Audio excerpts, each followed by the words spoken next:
So now it's either 2 weeks away or 1 month or 2 months away from SPM, depending on when you're watching this video, and you're probably confused as to what you should focus on. I know that because I've been there and I was very confused on what I should revise on because there were just so many things to cover. So if you're interested to know what I did back then, please continue watching this video.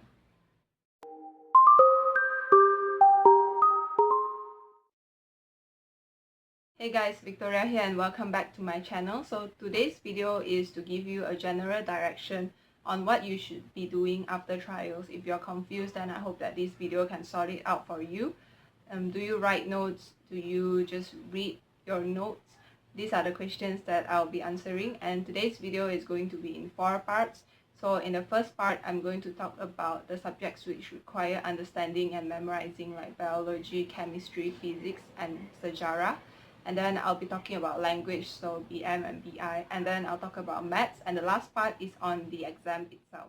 Okay, so the first thing that you have to do for the subjects which require reading and understanding is to rate your understanding of these subjects, of every single topic in these subjects. So there are several ways to do it. One way is to list down every single chapter in one A4 paper, and then you can rate how well you understand it by putting stars.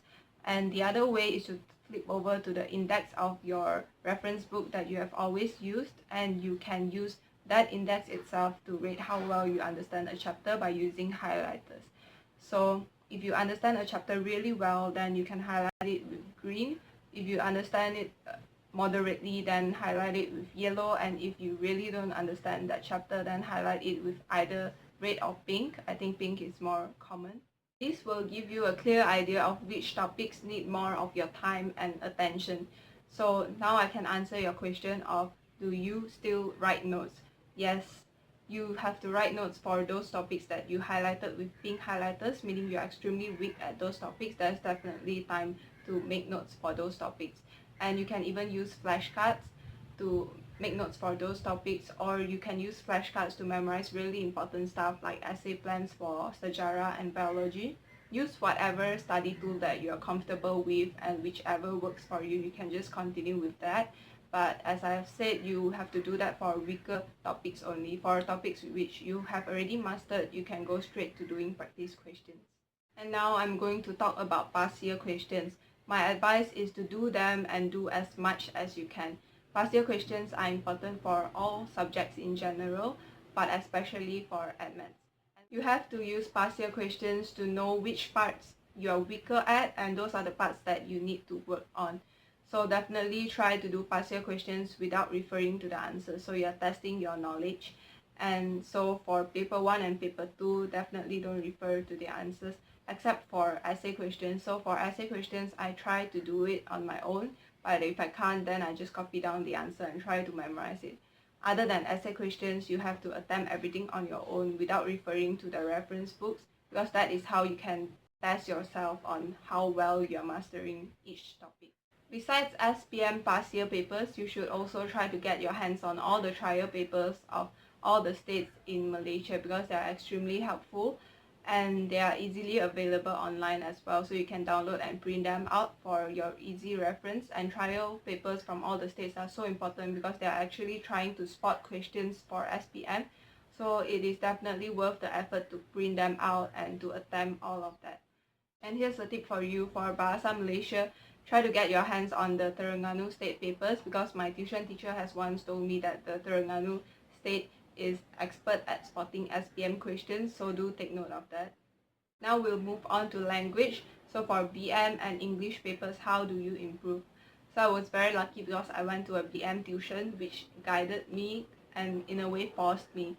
But then I can tell you what we did, and you can do the same thing at home. So what we did was, every single week we have to do one exam paper, paper 1 and 2 both. Within 3 hours, we have to finish the entire paper, except for the fact that instead of writing 2 essays, we write 1 only. So we alternate between short essay and long essay. But every single week, we're completing one set of exam paper, including paper 1 and paper 2.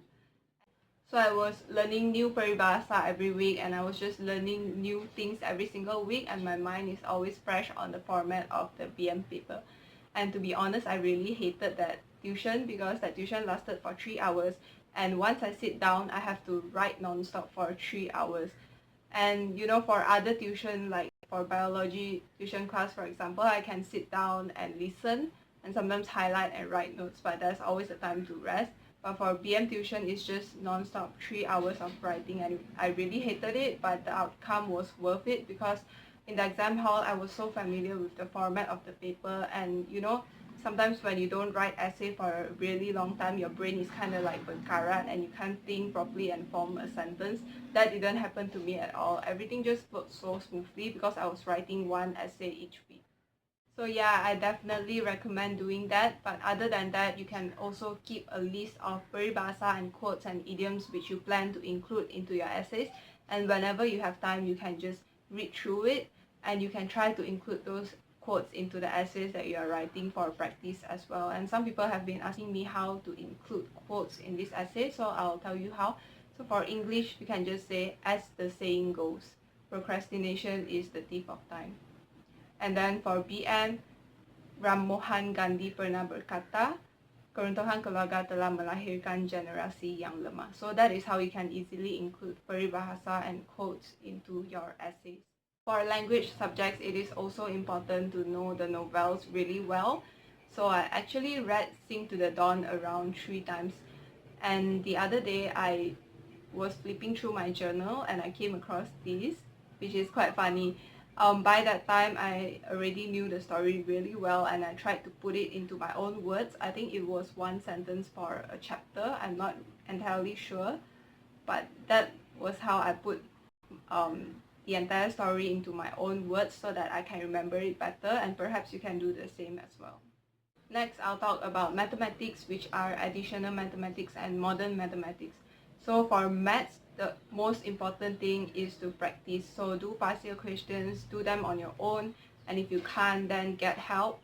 And another thing which you need to do is to take out your trials paper for both maths and maths and analyze the entire paper. So looking at your trials paper is the best way to know how well you master each topic and how much you still need to work on it. So make sure that you have done the correction for all the questions that you did wrongly for trials, and then you have to redo the entire question paper again from the first question to the last question on your own. You need to be able to do it on your own, and believe me, this will help a lot. Now I'm going to talk about the exam itself, about SPM. So you're going to be given your exam timetable soon, or maybe you've already gotten it, I'm not so sure. But once you get it, what you have to do is you have to scrutinize the entire exam timetable, and you have to highlight all the subjects that you are taking, and you have to take note of which one comes before which to give you a better idea of how to prepare for these exams. So for me, chemistry was on the last day, and I had 4 full days to prepare for chemistry. So I focused on other subjects first. So you have to do the same. You have to know which one deserves more of your attention, which one is more urgent, and you have to depend on the exam timetable to give a sense of direction to your revision. This is also from my journal. I wrote this out to give me a better representation of the dates, and my exam lasted for 4 weeks. So by writing it out this way, I have a better idea of how many days I have left before each exam. Something which I also recommend doing is to discuss with your friends. So personally, I like to revise alone because I can concentrate best that way. But if you're in class and you have a friend beside you and you're struggling with something, then definitely go to her or him for help. And if your friend comes to you for help, then do whatever you can to help. When you teach others, it is actually strengthening your memory on that topic, and it can also help you to fill in the gaps in your knowledge. Because when you teach others, you're trying to explain things in simpler words, and if you find that you can't explain those things in simpler words, then actually you do not know the material at all.